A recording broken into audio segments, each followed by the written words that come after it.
boomerangs, bombs, dungeons, magic swords, puzzles, and green tunics.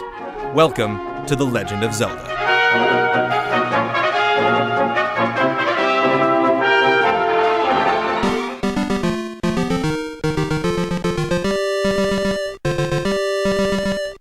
While Nintendo has helped pioneer dozens of gaming conventions that still influence the industry today, one of their trademark tactics is to cross their properties across multiple platforms and peripherals. Sometimes, this can lead to some superfluous purchases, but it can also introduce revolutionary ways to make an old formula feel like a completely new experience. After Link made his daring jump into the third dimension with two successful games for the Nintendo 64, Nintendo joined forces with Capcom to continue the fantasy franchise. Just months before they shipped their next home console, the GameCube, Nintendo added a true green to Link's tunic on the newly RGB upgraded Game Boy Color. Under the supervision of Miyamoto, Oracle of Ages and Oracle of Seasons were released on the same day in May of 2001. These dual handheld titles were originally going to be a part of the Triforce trilogy, where the two original NES games were to be revamped and included with one completely new game to finish off the acutely symmetrical package. This concept gradually evolved into an all-new trilogy-based project, where each game would represent a third of the Triforce. Unfortunately, it became extremely troublesome to link all three titles, using a brand new password system. Thus, this adventure set was pared down to only two games. Each would be able to stand on its own, but they could also be joined together by using passwords to transfer your progress. From a gameplay perspective, the two games also split the infamous Zelda formula right down the center. Oracle of Ages was primarily puzzle-based for the brain-teasing, labyrinth-exploring crowd, while Oracle of Seasons was more action-oriented for those who favored adventuring with the sword and bow. These quests were unique, but incomplete without the other if you wanted a true Zelda experience. And of course, the true ending to both games. Both the Oracle adventures started the same. On one of Link's frequent visits to the dimension-shifting, glistening gold relic in the Temple of the Triforce, presumably to make sure no one had stolen it again, he was voluntarily pulled into a portal that spit him out in either the world of Labrena or Holodrum. There, he met the Oracles, the singer Nehru or the dancer Din. Just as they introduced themselves to their unexpected guest, the General of Darkness, Onox, or the Sorceress of Shadows, Veron, kidnapped one of these newfound friends and threw their respective worlds off balance. Labrena's flow of time was disrupted, and Link would have to find the 8 essences of time to set it right again.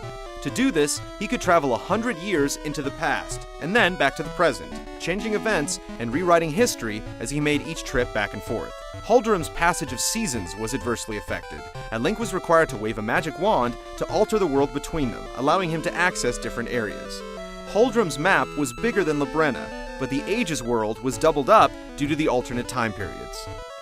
Fans could either choose the playstyle they preferred from two technically similar but thematically different journeys to Hyrule and beyond, or combine them for one of the most elaborate quests Link's ever quested. While they may be the two least played games in the franchise, they shared all the elements from their predecessors that make the series continuously impressive. 1 year later, Nintendo ported A Link to the Past to the Game Boy Advance, with a few cosmetic changes. Along with the SNES Classic, the cartridge also featured, for the first time ever, a multiplayer Zelda game, entitled Four Swords. While the game might have been thought of as just a bonus feature, it was a solid Zelda game. However, finding 3 friends with GBA to GBA adapters and copies of the game was another story. Luckily, in 2004, Nintendo released the Four Swords Adventures for the GameCube. The new version allowed one lone gamer to control all 4 little Links by snapping them into one of 4 battle formations. The game was much more linear than any Zelda title before it, with no connecting overworld. It was clearly built as a party game or cooperative quest. Similar to how the Oracle twins did a cartridge crossover, Four Swords was designed to transfer data, this time between consoles, via a GameCube to GBA cable. A single player could complete the adventure with just a GameCube controller, but once another player jumped in, everyone needed their own Game Boy Advance to come along.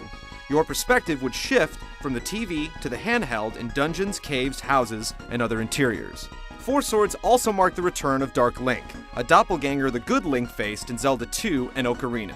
had adorable cartoon animation, several head-scratching zone-swapping puzzles, and a top-down perspective with polished lighting, characters, backgrounds, and special effects. Technically, it was the closest thing to a true Link to the Past sequel fans had seen since 1992.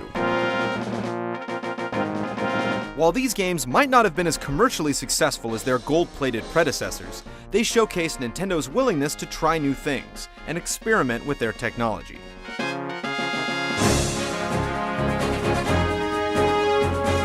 Stay tuned as we follow Link's journey back to consoles with a brand new, unexpected look in the Wind Waker, and the penultimate example of Link's handheld prowess, the Minish Cap.